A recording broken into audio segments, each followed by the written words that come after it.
Hello बच्चों, आज हम बात करने वाले हैं सॉलिड स्टेट के न्यूमेरिकल्स के बारे में। टॉपिक है हमारा density of unit cell. Find out करने के लिए हम एक फॉर्मूले का यूज करेंगे। बहुत इंपॉर्टेंट फॉर्मूला है यूनिट सेल की कैलकुलेशन के लिए। उस फॉर्मूले का नाम है हमारा density is equal to Z into M upon A cube into N. मतलब अगर आपको किसी यूनिट सेल की डेंसिटी कैलकुलेट करनी है या एज लेंथ कैलकुलेट करनी है तो कैसे कैलकुलेट करेंगे आप? वैसे तो आपने सिंपल फॉर्मूला पढ़ा है, density is equal to mass upon volume. आप सिंपली कैलकुलेट तो नहीं कर सकते ना, क्योंकि यूनिट सेल में बाकी डायमेंशंस भी तो होती हैं। अब यूनिट सेल में कौन कौन सी डायमेंशंस होती हैं और कौन से फॉर्मूले का हम यूज करेंगे उसके बारे में हम बात करते हैं। और बता दिया जाए तो इसमें से हर साल एक न्यूमेरिकल जरूर आता है 2 से 3 मार्क्स का आपके बोर्ड एग्जाम में। सबसे पहले हम फॉर्मूले की बात करेंगे, फिर न्यूमेरिकल को सॉल्व करने की ट्रिक देखते हैं ना।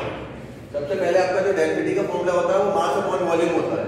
तो यहाँ पर जो आपने फॉर्मूला लगाया है वो लगाया है density is equal to mass of unit cell upon volume of unit cell. यानी density is equal to mass upon volume का तो हमने यूज किया है, लेकिन इस बार हम यूनिट सेल के बारे में बात कर रहे हैं। तो डेंसिटी का जो फॉर्मूला लगेगा वो लगेगा density is equal to mass of unit cell upon volume of unit cell. और इस बार जो मास ऑफ यूनिट सेल है उसकी जो वैल्यू है ना वो है m into Z. m into Z यानी नंबर ऑफ एटम को मैंने मास से मल्टीप्लाई कर दिया।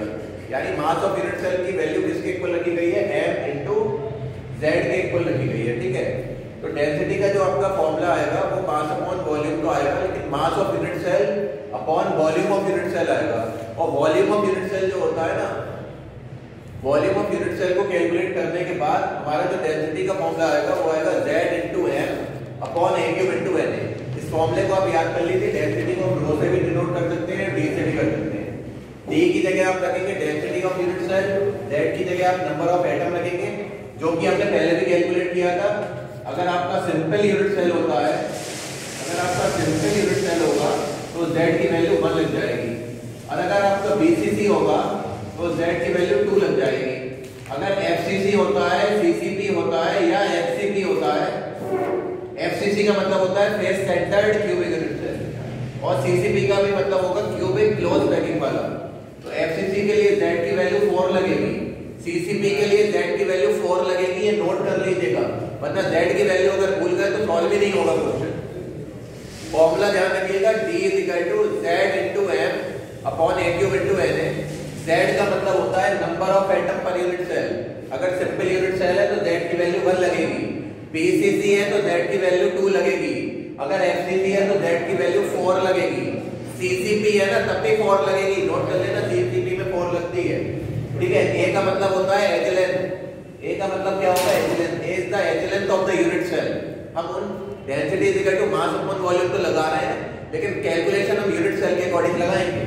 Na का मतलब होता है एवोगैड्रो नंबर, जिसकी वैल्यू कितनी होती है? 6.022 into 10 to the power 23। 6.022 into 10 to the power 23 होती है एवोगैड्रो नंबर की वैल्यू। और m की जगह लिख जाएगा मोलर मास। क्वेश्चन सॉल्व करते हैं, 100% न्यूमेरिकल आएगा। पहला क्वेश्चन हमारा है कि सिल्वर फॉर्म CCP लैटिस। अभी आपको बताया था मैंने, सबसे पहले जो डेटा होगा ना वो नोट कर लेते हैं, फिर फुट करेंगे, फिर शॉर्ट ट्रिक से सॉल्व करेंगे।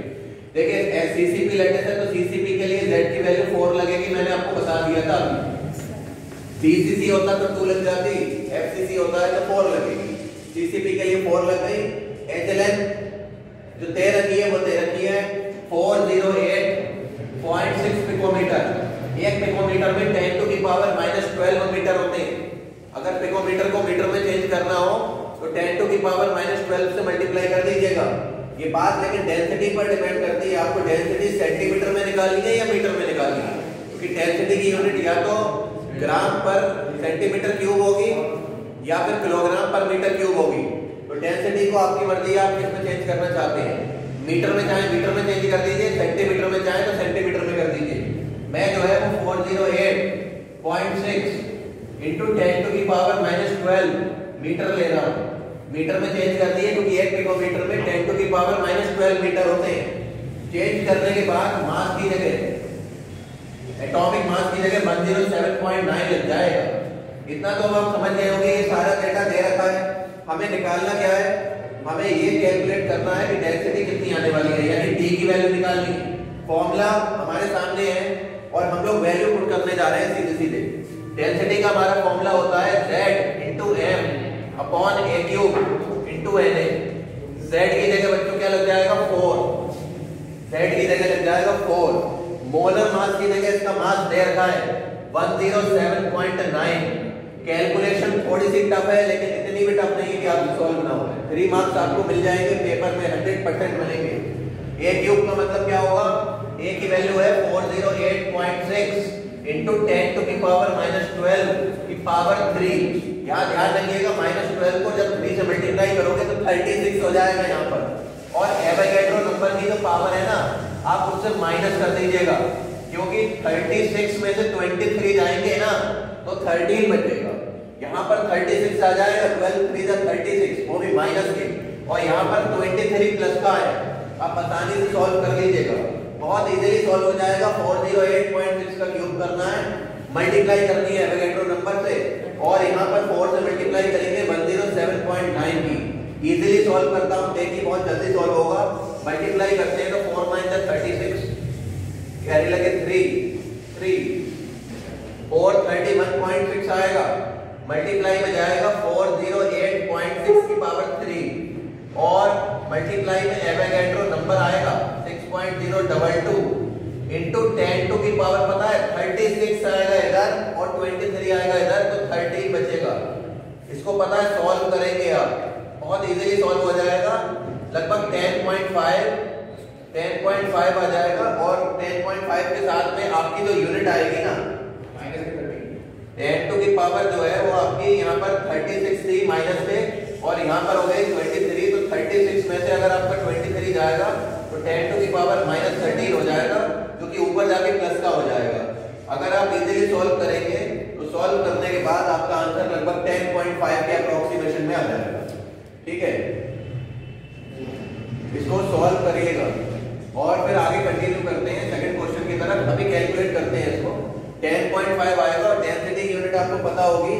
देखिए डेंसिटी की जो यूनिट होती है ना वो होती है या तो ग्राम पर सेंटीमीटर क्यूब या फिर किलोग्राम पर मीटर क्यूब। ठीक है, चेक करते हैं इसकी यूनिट क्या आएगी, सॉल्व करिएगा। डेंसिटी हम लोगों ने कैलकुलेट की थी।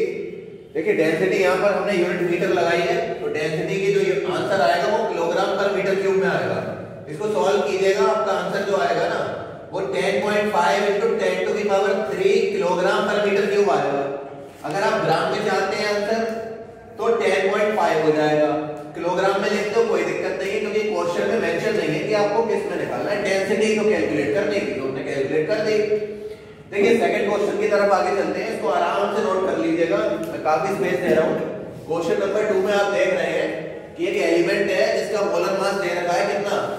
क्वेश्चन नंबर 2 की तरफ आगे चलते हैं। मोलर मास दे रखा है आपका 2.7 इंटू 10 टू की पावर -2 किलोग्राम मोल इनवर्स। बहुत जल्दी सॉल्व करते हैं, देखते हैं कौन पहले सॉल्व करता है।